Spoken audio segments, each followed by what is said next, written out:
우리에게 주시는 하나님 말씀 함께 보겠습니다. 창세기 25장 19절부터 34절까지의 말씀입니다. 창세기 25장 19절부터 34절까지의 말씀, 우리 함께 한 목소리로 읽어보겠습니다. 19절 시작. 아브라함의 아들 이삭의 족보는 이러하니라.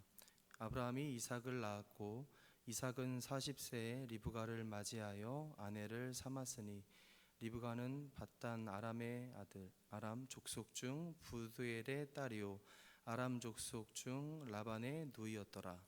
이삭이 그의 아내가 임신하지 못하므로 그를 위하여 여호와께 간구하매 여호와께서 그의 간구를 들으셨으므로 그의 아내 리브가가 임신하였더니 그 아들들이 그의 태 속에서 서로 싸우는지라.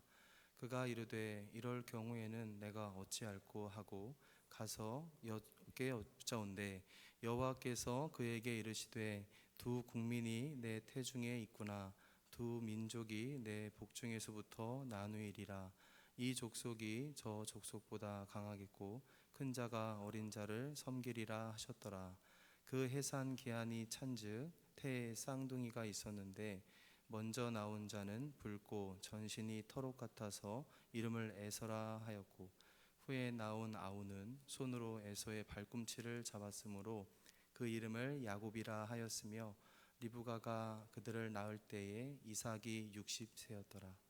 그 아들들이 에서는 익숙한 사냥꾼이었으므로 들사람이 되고 야곱은 조용한 사람이었으므로 장막에 거주하니 이삭은 에서가 사냥한 고기를 좋아하므로 그를 리브가는 야곱을 사랑하였더라.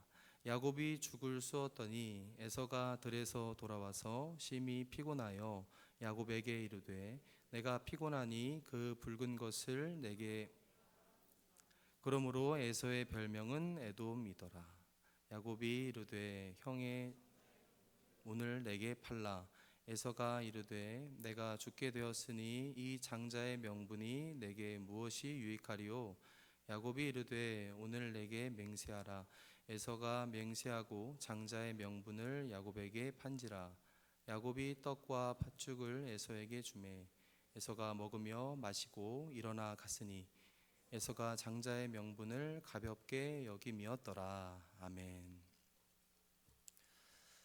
네, 오늘도 귀한 말씀을 통해 우리의 삶을 붙드시고 또 말씀으로 인도하시는 하나님을 경험하는 저와 여러분이 되기를 소망합니다. 오늘 본문 창세기 25장 19절부터 34절까지의 이 본문에는 아브라함에게 주셨던 이 하나님의 구속사적인 언약이 이제 다음 세대인 이삭을 거쳐서 또 어떻게 계승되는지에 관한 하나의 사건으로 기록하고 있습니다.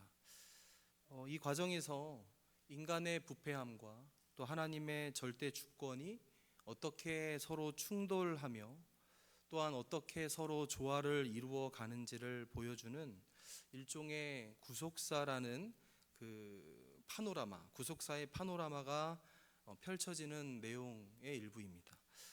개혁주의 신학, 우리 교단의 신학의 관점에서 봤을 때 이 본문은 인간의 전적 타락과 또 하나님의 무조건적인 선택이라는 두 교리가 투영되는 그 내용이기도 합니다. 먼저 본문의 이 역사적 배경을 잠깐 보면 본문 첫 절에 이렇게 나오죠. 이삭의 족보는 이러하니라 라는 문구로 시작합니다. 여기 히브리어 톨레도트, 즉 족보가 나오는데 창세기의 이 구조를 나누는 문법적인 기법입니다. 앞 세대의 그 결과물이 다음 세대로 어떻게 이어지는지를 보여주는 역사적인 연결고리가 이제 소개되고 있다라는 이야기예요. 그러니까 아브라함의 서사가 마무리되고 이제 이삭의 시대로 전환되는 이 시점에 성경은 다시 한번 불임이라는 문제를 전면에다가 배치하고 있어요. 불임. 20년 동안 자녀가 없었던 이삭의 가정이었습니다.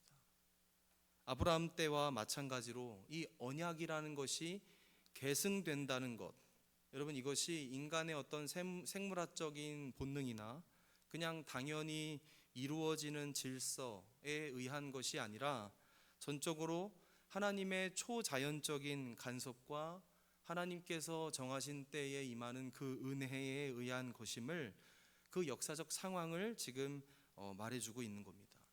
자, 또한 신학적인 측면을 잠깐 보면 이 본문은 아까도 얘기했지만 하나님의 선택이 무엇인지를 다루고 있습니다.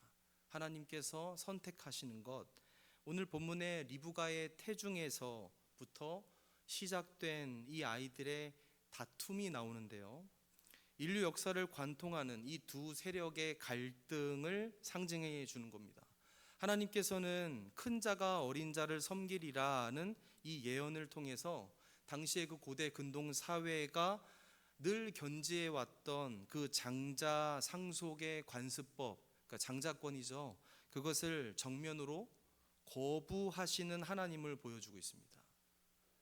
여러분, 이것은 하나님이 선택하시고 또 하나님이 또한 구원해 가시는 것, 이것이 어떤 인간의 혈통이 또 그 행위가 혹은 그 태어난 순서와 같은 어떤 그런 조건에 의한 게 아니라 오직 하나님만이 가지시는 자유로운 그 기쁨과 주권적인 그 작정, 그 선택에 근거한다라는 사실을 오늘 본문을 통해 말해주고 있는 것입니다. 그래서 사도 바울은 로마서 9장에서 이러한 내용에 대해서 인용을 하면서 그들이 아직 나지도 아니하고 무슨 선이나 악을 행하지도 아니한 그때에 하나님의 선택이 이루어졌음을 그렇게 강조하면서 이 무조건적인 선택이라는 교리를 바울이 먼저 공고히 했던 바가 있어요.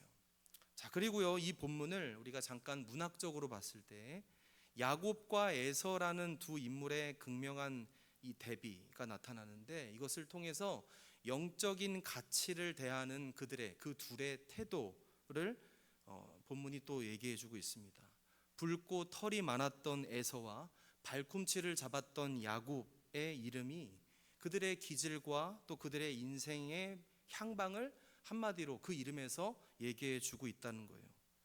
에서는요, 당대 최고의 가치였던 이 장자권을 자신의 육체적 배고픔이라는 그 찰나의 욕구, 그렇죠? 자기가 지금 당장 필요한 그것과 맞바꾸는, 오늘 본문에 나오지만 망령된 태도를 보입니다.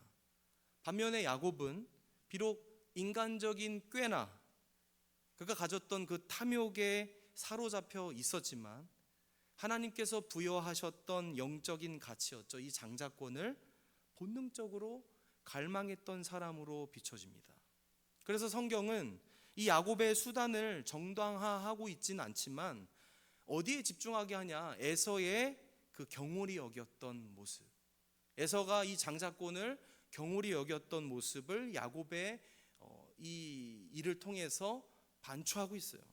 그래서 영적인 눈이 가려진 자의 비극이 무엇인지를 이 에서의 결말로 보여주고 있는 것입니다. 결국 이 본문은 우리가 지금 당장 내 입을 즐겁게 할 수 있는 그 팥죽 한 그릇에 의해서 영원한 이 하늘의 기업이죠, 하늘의 상속권, 그죠? 장자권을, 즉 구원받은 하나님 나라의 백성으로 살 권리를 너무나도 그 팥죽 한 그릇에 팔아 넘기는 에서의 길을 걷고 있지는 않은지 우리한테 질문하고 있는 겁니다. 또한 하나님의 약속을 우리가 믿는다고 하면서도 내가 여전히 내 힘으로 그것을 쟁취하려고 이렇게 발꿈치를 잡았던 야곱의 그 어리석음에 우리도 동일하게 빠져 있지는 않은지 잠시 돌아보게 하는 것입니다. 여러분, 저와 여러분이 살고 있는 이 치열한 삶에서, 치열한 갈등의 현장 속에서 인간의 모든 연약함에도 불구하고 여전히 신실하게 당신의 언약을 하나님께서 성취해 가시는, 그래서 나를 향하신 하나님의 그 열심을 우리가 오늘 말씀을 통해 깨달아 보는 저와 여러분이 되기를 간절히 바랍니다. 자, 이제 본문을 좀 더 자세히 살펴보겠습니다. 먼저 첫 번째로 오늘 본문의 21절부터 26절을 통해 우리가 살펴볼 수 있는 내용이요. 먼저 하나님의 주권적 선택하심, 그리고 기도로서 태교하고 있는 리브가의 모습에 대해서 한번 살펴보려고 합니다. 여러분, 아브라함의 아들 이삭, 이 이삭이 40세에 리브가와 결혼했지만 여러분 20년 동안 자녀가 없었습니다.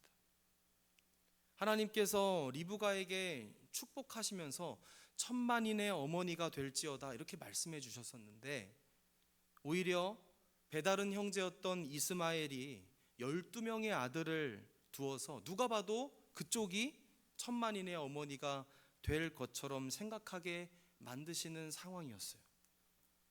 그 상황 가운데 그래도 믿음의 가문이고 이 가정의 경건을 유지하고 있었던 이삭은 역시나 이 문제를 가지고 하나님께 나아가 기도했다는 거예요. 본문 21절에 이삭이 그의 아내가 임신하지 못함으로 그를 위하여 여호와께 간구하매, 여러분 여기서 간구하다로 번역된 히브리어 아타르라는 말인데, 여러분 재물이 타오를 때 연기가 올라가듯이 내가 기도할 때 은은하게 올려지는 그 연기, 계속해서 간절하고 부드럽고 천천히 가는 것 같지만 끈질기게 하나님께 부르짖는다, 간구한다, 이런 의미를 갖고 있어요. 이삭과 리브가는 자녀가 없는 그 20년의 세월을 간절하고 끈질기게 부르짖는 기도의 시간으로 그 20년을 채웠습니다. 무려 20년이라는 시간을 통과하며 드려진 정말 간절하고 지속적인 기도였을 거예요. 자, 그렇게 오래 기다려서 얻은 아이들이 이제 임신이 되어 리브가의 태중에 있었는데, 리브가가 이상하게 느꼈습니다. 이 태아가 뱃속에서 다투는 것 같은데 라는 고통이 찾아왔어요. 하나님이 자녀를 주신 것 같은데 이 아이가 다툰다. 그러니까 그 긴 시간 끈질기게 기도함으로 그 기다림 끝에 얻은 소중한 아이인데 이게 웬일인지 이상하게 여겼다는 거예요. 그때도 리브가는 하나님 앞에 기도로 나아갔다는 것을 볼 수 있어요. 리브가는 이럴 경우에는 내가 어찌할꼬 하면서 하나님께 기도했다는 모습이 나와요. 그러니까 리브가는 늘 기도했던 거예요. 오랫동안 기다리는 자세로 정말 끈질기게 기도하는 인생이 바로 리브가의 인생이었다라는 거예요. 어쩌면 이 리브가의 모습을 통해 신앙인의 삶에 대해서 생각해 볼 수 있어요. 내 삶에 문제가 생겼을 때부터, 그리고 그 문제가 해결되고 그리고 나서 이후에 또 다른 문제가 생겼을 때까지 계속해서 이 모든 과정을 하나님과의 대화, 즉 기도로 풀어가야 함을 우리가 리브가의 기도를 통해 잠시 생각해 볼 수 있다는 거예요. 자, 이어서 이제 태중에서 다투는 것 같은 이 일에 대해서 하나님께서 어떻게 말씀하셨나요? 자, 23절에 보면 두 국민이 내 태중에 있구나, 두 민족이 너의 복중에서부터 나누이리라. 이 족속이 저 족속보다 강하겠고 큰 자가 어린 자를 섬기리라, 이렇게 말씀하셨습니다. 여러분, 당시 고대 근동에 이 장자 상속의 원칙이 있었는데, 여러분 이것은 그들에게 철칙과도 같았어요. 그런데 지금 하나님이 태어나기도 전에 이 두 국민, 나아가 이 두 민족이 될 이들의 서열을 매기시면서 동생이 형을 다스릴 것을 예언하고 계십니다. 사도 바울은 로마서 9장 11절에서 이 장면을 이렇게 주석하고 있어요. 그 자식들이 아직 나지도 아니하고 무슨 선이나 악을 행하지 아니한 때에 택하심을 따라 되는 하나님의 뜻이 행위로 말미암지 않고 오직 부르시는 이로 말미암아 서게 하려 하사라고 설명했습니다. 이것을 신학적으로 무조건적 선택이라고 칼빈이 이 본문을 가지고 정리했습니다. 구원은 인간의 공로나 인간의 자격이나 태어난 순서에 있지 않고 오직 하나님이 정하신 그 기쁘신 뜻에 달려 있다라는 것인데, 여러분, 이 선포는 인간의 예상을 꺾어요. 우리가 그냥 너무 잘 알고 있으니까 그러려니 하는데, 우리의 삶 속에 즐비하게 하나님이 그러한 꺾는 역사를 일으키십니다. 우리가 생각한 계획을 꺾어요. 어떻게 이렇게 선택하실 수 있지? 어떻게 이런 일이 벌어질 수 있지? 어떻게 이렇게 선택하셨지? 이 하나님 정말 맞을까? 이렇게 우리가 질문하며 때로는 우리의 교만까지 꺾습니다. 그리고 오직 하나님께만 영광을 돌리게 하려는 하나님의 깊은 뜻이 담겨 있다라는 교리예요. 자, 이어서 살펴볼 내용이, 자, 이름에 투영된 인간의 실존, 이름 자체가 그 사람이죠. 인간의 실존과 하나님의 섭리에 관한 내용이에요. 자, 먼저 태어난 에서는 전신이 붉고 털이 많았습니다. 그래서 에서라는 이름과 에돔, 불다라는 뜻이죠. 에돔이라는 그의 별명이 그가 지극히 육체적이고 또 본능적인 인간임을 암시해줘요. 반면 둘째는 형의 이 발꿈치를 잡고 나왔기 때문에 야곱이라고 불렸죠. 발꿈치를 잡다라는 의미의 히브리어 동사 아카브예요. 아카브. 속인다라는 뜻이고 대신한다라는 뜻이에요. 이게 다소 부정적인 뉘앙스의 단어예요. 야곱은 태생적으로 자기의 힘과 자신의 꾀로 자기의 운명을 바꾸려 했던, 그야말로 열심히 있었던 열심의 소유자였어요. 그는 하나님의 약속을 믿고 기다리기보다는 자신의 손으로 직접 발꿈치를 낚아채는 방식으로 그렇게 택하며 살았습니다. 그러나 하나님께서는 이런 교활한 야곱의 본성마저도 사용하셨다는 거예요. 하나님께서는 당신의 이 거룩한 계획이 있는데 그 계획 속에서 이러한 야곱을 계속해서 다뤄가시며 연단하시며 결국 이러한 야곱을 언약의 상속자로까지 빚어가시는 내용이 함께 여기에 적혀 있습니다. 그 내용이 뒤이어 계속 창세기에 야곱의 일대가 나오고 있는 거예요. 자, 그래서 21절부터 26절까지의 내용을 우리가 좀 보면 우리 역시 이 야곱처럼 내 힘으로 인생의 이 발꿈치를 붙잡고 발버둥 치고 있지는 않은지 우리가 돌아봐야 한다는 거예요. 그렇죠. 우리의 구원과 내 삶의 목적이 있어요. 그런데 그것이 내가 붙잡는 손에 달려 있다 생각하는지,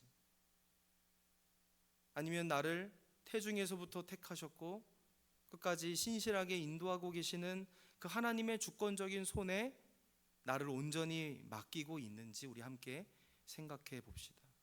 분명한 건 칼빈이 정리한 것처럼 무조건적 선택을 하시는 하나님이 부여하시는 각자의 인생의 여정 가운데 결국 우리가 인정하게 될 건 뭐예요? 나의 구원과 내 삶의 목적 역시 하나님의 계획과 그 은혜에 달려 있기 때문에 그게 명백하잖아요. 그렇기 때문에 우리가 이렇게 고백할 수 없는 것이죠. 주님, 모든 것이 하나님의 계획이었군요. 그러한 구분 앞에 모든 것이 하나님의 은혜였군요. 그래서 우리가 더욱 그분 앞에 서서 겸손히 무릎 꿇게 만드시려 이 본문을 우리에게 허락하신 것입니다. 자, 이어서 본문의 두 번째 부분이죠. 27절부터 31절까지에는 인간의 전적 타락성이 경건했던 그 가정 안에서 어떻게 발현되고 있고 또 인간의 그 불신앙이 하나님의 계획을 어떻게 왜곡시켜 나가는지를 다뤄주고 있어요. 여러분, 성경에 기록된 대로 본다면 이삭과 리브가의 자녀 교육 방식에 대해서 28절에 보면은 이삭은 에서가 사냥한 고기를 좋아하므로 그를 사랑하고 리브가는 야곱을 사랑하였더라라고 기록합니다. 짧은 한 줄이에요. 짧지만 굉장히 날카롭고 예리한 묘사예요.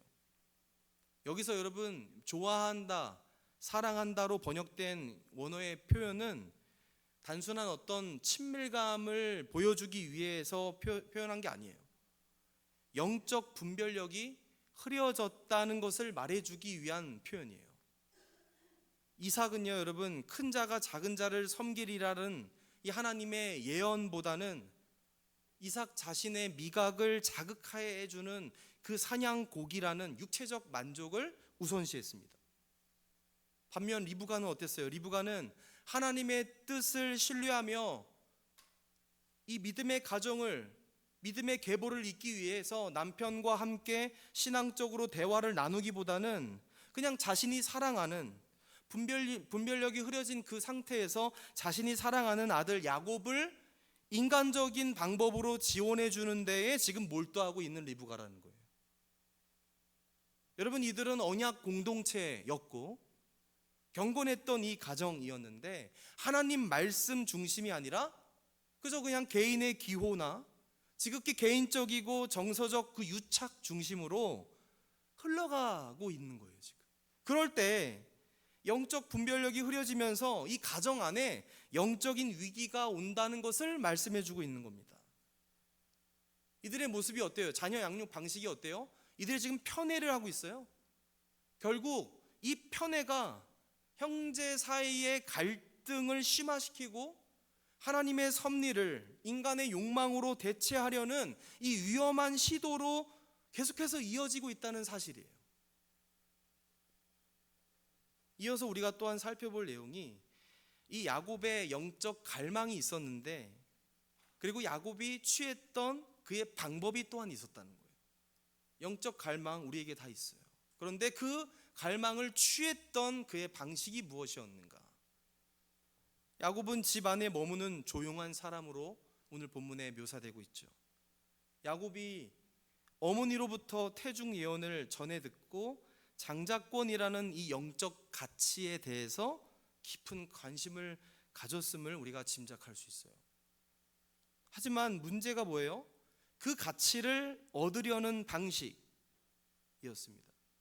야곱은 하나님의 때를, 아까도 얘기했지만 기다리는, 하나님의 때를 기다리는 믿음 대신에 형의 약점을 파고드는 꾀를 선택했습니다.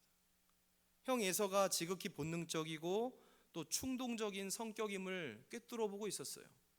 그래서 야곱은 형이 사냥에서 돌아와서 이제 가장 극심한 허기를 느낄 그때 그 골든 타임을 노려서 죽을 썼습니다. 철저하게 상대방의 궁핍을 이용해서 자신의 이득을 취하는 아주 전형적인 인본주의적인 처세술이에요. 야곱의 이러한 발꿈치를 잡는 기질이 본격적으로 이제 발휘가 되어서 오늘 본문에 따라 시기상 하나님의 이 예언의 말씀대로 그 장자권이 바뀌는 아주 역사적인 순간인 것이죠. 사실 야곱이 원했던 장자권이 뭐였습니까? 단순히 그냥 재산을 상속받기 위한 장자권이었나요? 아니라는 거예요. 야곱이 원했던 그 장자권은 하나님의 언약의 말씀에 따라 이 메시아의 혈통을 잇는 것이었고 할아버지 아브라함의 그 복을 계승하는 아주 거룩한 영적 권리를 그가 원했어요. 하지만 야곱은 그 거룩한 목적을 달성하기 위해 속임수를 썼죠. 부정한 수단이었습니다. 성경적으로 정리한 개혁주의 윤리로서 봤을 때 목적이 수단을 정당화할 수 없다 이렇게 말해요. 그러므로 야곱의 행동은 하나님의 주권을 신뢰하지 못하는 불신앙의 산물이 되었고 더 노골적으로 말했을 때 스스로 하나님의 자리에 앉아서 이 역사를 조작하려는 교만의 모습이었다는 거예요. 야곱은 장자권을 쟁취했을지는 모르겠습니다. 그러나 그 대가로 형제 간의 원한과 오랜 도망자의 삶이라는 혹독한 연단의 길을 이제 뒤에 걷게 돼요. 결론적으로 이 본문의 이 부분에서 우리가 다시 한번 생각해 볼 수 있는 건 뭐냐면, 우리가 하나님의 뜻을 이룬다는 그 명목하에 나의 영리함과 나의 이 영악함을 동원해 가고 있지는 않은지 우리가 생각해 볼 수 있다는 거예요. 하나님을 위해서, 하나님의 약속을 내가 바라보기 때문에 라는 어떤 구호를 막 외치면서 정작 뒤로는 내 탐욕과 나의 조급함은 없었는지 우리가 한번 생각해 보자는 거예요. 또한 에서에게 있어서 이 야곱의 팥죽은 자신의 육체적 배고픔을 채워줄 수는 있었지만 하나님의 이 약속 안에 머물면서 그가 누릴 수 있었던 그 평안은 가져다 주지 못했다는 사실 또한 우리가 함께 생각해 봤으면 좋겠습니다. 자, 이제 본문의 마지막 세 번째 부분인 32절부터 34절의 핵심이 뭐냐면, 보이지 않지만 높고 아주 중대했던 이 영적 가치를 가볍게 대했던 에서의 모습에 대해서 좀 더 보려고 합니다. 사냥에서 돌아와 허기진 에서가 야곱이 내민 그 붉은 죽 앞에서 내가 죽게 되었으니 이 장자의 명분이 내게 무엇이 유익하리요 라며 그의 에서의 단호함을 표현해 주고 있어요. 여러분, 여기서 죽게 되었다 이렇게 말하죠. 에서가 죽게 되었다라는 에서의 표현이 실제로 내가 곧 이제 죽겠다 이런 어떤 생명의 위협을 표현한 것이 아니에요. 그냥 자신의 육체적 욕구나 그 본능적인 충동을 제어하지 못하는 그야말로 인간의 전적인 무능함, 조급함을 극단적으로 지금 보여주는 사실 과장된 표현이에요. 히브리어 원문에 사실 에서가 이렇게 죽을 먹고 일어나는 이 과정에 대해서 어떻게 단어가 나열되어 있는지 알아요? 먹고 마시고 일어나 갔다 이렇게 끝나요. 이 네 개의 동사로 이렇게 나열되면서 그 에서가 얼마나 신속하고 또한 거침없이 이 영적 특권에 대해서 이 영적 특권을 내팽겨 쳤는지를 묘사해 줘요, 원문에서. 그래서 신약의 히브리서에서는 에서의 이러한 행위를 망령된 것이라고 말하고 있습니다. 에서는 당장 눈앞의 배고픔이라는 이 현상에 매몰되어서 자신이 하나님의 언약의 계승자라는 이 본질을 내던진 거예요. 에서가 보이지 않는 이 영원한 축복보다 그냥 손에 잡히는 따뜻한 죽 한 그릇, 이것에 더 가치를 두었다는 거예요. 여러분, 단순히 에서가 성격이 급해서였을까요? 아닙니다. 그의 중심에, 에서의 중심에 하나님을 향한 경외함, 하나님의 언약을 사모하는 그 마음이 없었다는 것을 단번에 보여주는 거죠. 그래서 그가 이제 영적 파산이 선고되었다, 그야말로 망령된 자가 되었다, 그렇게 말씀하시는 거예요. 에서에게 있어서 장자권은 배고픔을 해결해 주지 못하는 거추장스러운 명분에 불과했다라는 거예요. 여러분, 어쩌면 오늘날 우리에게도 이러한 에서의 허기가 찾아옵니다. 당장에 내가 취할 수 있는 경제적 이익이 있고 세상적인 안락함이나 내 육체적인 만족이라는 붉은 한 그릇의 죽, 그 앞에 우리는 예배가 무슨 소용이며 성도라는 이 신분이 내게 무엇이 유익하리요? 라고 우리가 반문하고 있지 않습니까? 반문하는 행동을 우리가 보여주고 있지는 않습니까? 본문 34절에 에서가 장자의 명분을 가볍게 여기었더라 라고 나오죠. 나의 만족과 나의 유익을 위해 영원한 가치를 배설물처럼 여겼던 오늘날의 수많은 그리스도인들, 그리고 혹시 저와 여러분들, 우리에게 보다 날카롭게 찌르는 비수와도 같다라는 생각을 제가 해보았습니다. 사랑하는 여러분, 우리는요 찰나의 허기를 채우기 위해서 영원한 상속자의 영광을 파는 어리석은 에서의 길을 선택하지 않기를 바랍니다. 한 번 선택하신 하나님이 무조건적인 선택으로 한 번 받은 그 구원을 하나님께서 끝까지 이루신다는 성도의 견인 교리가 우리에게 역시나 있지만, 그 당신의 자녀를 향해 오늘 본문을 통해 저와 여러분에게 하나님께서 또다시 말씀하시는 것은 주님의 피값으로 받은 그 구원, 받은 주의 자녀로 살아감에 있어서 내가 비록 허기진 하루하루를 살아가고는 있지만 그 상태에서 직면하는 붉은 팥죽 한 그릇이라는 너무나도 당연한 그 선택지를 내가 덥석 선택함으로써 하나님께 망령된 자라 여김받는 책망을 받지 않기를 간절히 바라는 것입니다. 오늘 말씀을 정리하겠습니다. 오늘 본문은 하나님의 주권을 인정하는 삶이 무엇인지 말해주고 있어요. 야곱은 영적인 가치를 사모했습니다. 그러나 그것을 인간적인 꾀로 쟁취하려 했죠.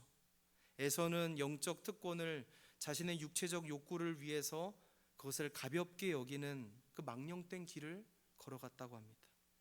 두 사람 모두 방법은 또 태도는 달랐지만 결국 자신의 만족과 유익이라는 자기 중심적인 성벽 안에 갇혀 있었던 사람이었습니다. 하지만 오늘 성경 말씀이 우리에게 또 전해주는 것은 이러한 투박하고 깨어진 인간들의 허물이 있음에도 불구하고 하나님의 구원 역사는 단 한치의 오차도 없이 성취되어 가고 있다는 사실을 우리에게 말씀해 주는 거예요. 이것이 바로 이어서 우리가 붙들어야 할 유일한 소망. 칼빈이 이렇게 정리했습니다. 교리인데 불가항력적 은혜라고 정리해 주었습니다. 사랑하는 카리스 여러분, 이제 우리는 결단을 해야 해요. 당장 눈앞에 김이 모락모락 피어오르는 팥죽 한 그릇, 우리의 육체적인 허기를 잠시 달래줄 수 있어요. 세상의 성공이나 경제적으로 내가 누릴 수 있는 지금 이 순간의 풍요로움, 지금 내가 취할 수 있는 만족스러운 평안함, 안락함, 달콤한 유혹으로 우리에게 늘 찾아옵니다. 하지만 그 팥죽을 얻기 위해 우리가 하나님의 자녀가 된 권세, 영원한 이 영적 가치를 우리가 소홀히 또 여긴다면 우리는 결국 내가 가진 것 같으나 모든 것을 잃을 자가 될 수도 있다라는 거예요. 사랑하는 여러분, 하나님의 뜻대로 또한 주시는 이 말씀대로 살아가는 한 걸음 한 걸음이, 믿음의 길을 걸어가는 이 한 걸음 한 걸음이 우리에게 버겁게 다가올지라도, 오랫동안 기다려야 하는, 오랫동안 기도해야 하는 길일지라도, 그 길이 그리스도와 함께 고난을 받는 좁은 길일지라도 보이지 않는 영원한 영광을 바라보는 영적 안목을 회복하는 기회로, 다시요, 보이지 않는 이 영원한 영광을 바라보는 영적 안목을 다시 회복하는 절호의 찬스로 삼는 저와 여러분이 되기를 간절히 바랍니다. 그리고 또한 기억합시다. 비록 야곱이 자신의 이 교활함이 있었을지라도 하나님께서 끝까지 이 야곱을 연단하셔서 그 연단을 통하여 이스라엘이라는 축복의 이름으로 변화시키셔서 그 언약을 이어나가셨듯이 저와 여러분의 인생 또한 여러 가지 유혹과 갈등에 의해서 우리가 선택이 있을지라도 여전히 일하시는 하나님이 계심을 더욱 신뢰하는 저와 여러분이 되기를 간절히 바랍니다. 결국 우리에게 남는 것은 오직 주님, 나의 유일하신 기업 예수 그리스도, 내가 그분의 제자요 하나님의 자녀가 살도록 나를 끝까지 붙드시는 우리 주님의 은혜로 말미암아 다시금 내가 그것을 누리길 원합니다. 그 안에서 평안을 누리길 원합니다. 나의 만족, 나의 유익을 위해서가 아니라 내가 주님께서 주시는 그 참된 평화, 그 길을 가는 동안 내가 겪는 수많은 일들 가운데 내가 배울 수 있는 그 구원의 방식들을 통해 다시금 하나님 감사합니다, 오직 주님밖에 없습니다, 이렇게 다시금 고백하며 그분만을 높이는 이번 한 주가 되기를 주님의 이름으로 축복합니다. 우리 함께 찬양하고 기도하며 나아가겠습니다. 나의 만족과 유익을 위해.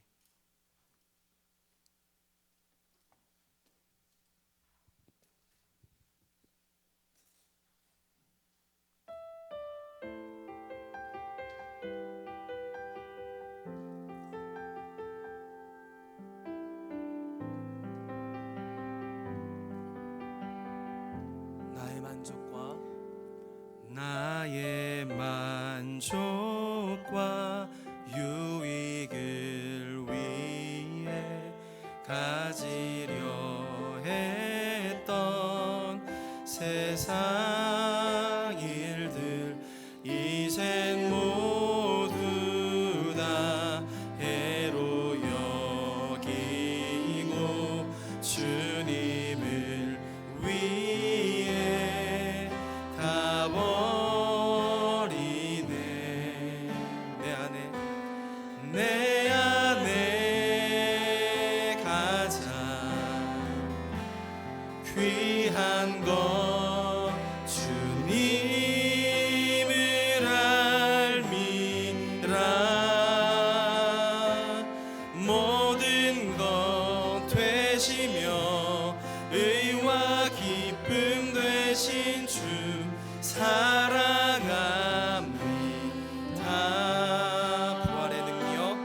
부활의 능력 체험하면서 주의 고난에 동참하고 주의 죽으심 본을 받아서 그의 생명에 참여하네. 내 안에 가장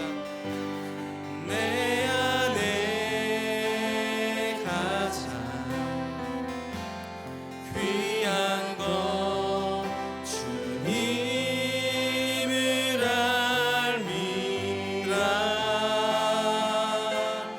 모든 것 되시며 의와 기쁨 되신 주 사랑합니다. 내 안에 가장 귀한 것, 내 안에 가장 귀한 것 주님을 알미라. 모든 것 되시며 의와 기쁨 되신 주 사랑. 한 번 더 고백하며 나아가겠습니다. 내 안에 가장 귀한 것, 내 안에 가장 귀한 것 주님을 알미라. 모든 것 되시며 의와 기쁨 되신 주 사랑합니다. 우리 시간 함께 기도할 때 나의 만족과 나의 유익을 위해 내가 살아온 지난 날의 시간들을, 그 순간들을 떠올려 보면서 이제는 주님께서 붙드시는 삶으로, 주님께서 선택하신 그 말씀에 따라 살아가는 방식으로 내가 취하기를 바랍니다. 하나님의 때와 뜻을 기다리는 기도도 하고 하나님께서 이루시는 그날에 하나님께 영광 올려드리며 살아가는 주의 백성으로 살기를 소망합니다라고 우리 간절한 마음으로 오늘 말씀을 생각하면서 기도하며 나아가겠습니다. 기도합시다. 하나님 감사하며 나아갑니다. 주님 붙들어주시고 인도하여 주시는 우리를 통하여 하나님의 영광을 드러내면서 하나님께서 누구이신지를 이 세상에 드러내기를 원하시는 하나님이심을 우리가 다시 한번 기억하며 나아갑니다. 하나님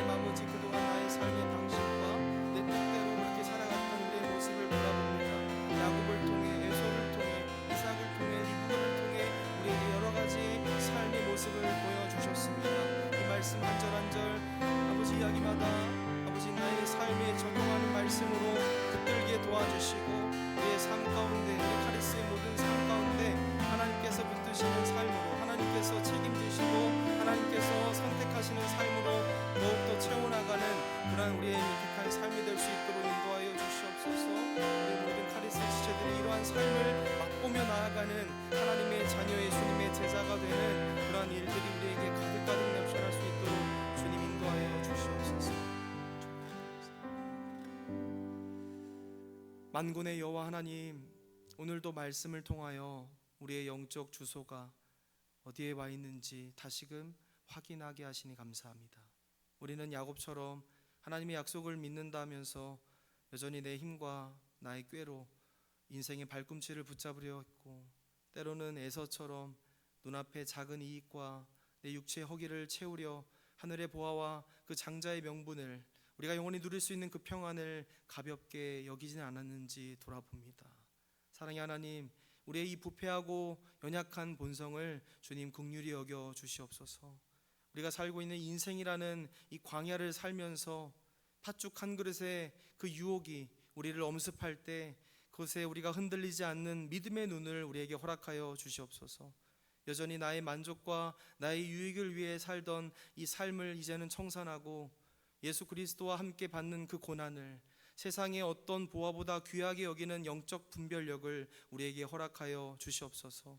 혹 우리의 가정 안에 편애와 또 갈등이 있다면 주의 사랑으로 치유하여 주시고 오직 하나님의 그 주권만으로 다스려지는 모든 가정이 되게 하여 주시옵소서. 우리에게 한 주의 삶을 또 시작해 하시니 감사합니다. 세상으로 나아가는 우리 청년들의 발걸음을 붙들어 주셔서 우리가 처한 곳에서 영원한 이 언약의 상속자답게, 주의 백성답게 당당히 살아가는 우리 모든 카리스 되게 인도하여 주시옵소서. 이제는 우리 주 예수 그리스도의 무한하신 은혜와 자기 아들을 아끼지 않으시고 낮은 땅까지 보내주신 하나님 아버지의 그 극진하신 사랑하심과 세상의 유혹 속에서도 영원한 가치를 바라보게 하시며 우리를 진리 가운데로 인도해 주시는 성령님의 교통하심이 나의 만족과 나의 유익이 아닌 오직 주의 영광을 위해 살기로 다짐하며 나아가는 여기 모인 모든 주의 청년들과 그들의 가정과 일터와 그리고 이 나라와 이 민족 위에 이제로부터 영원토록 함께 계실지어다. 아멘.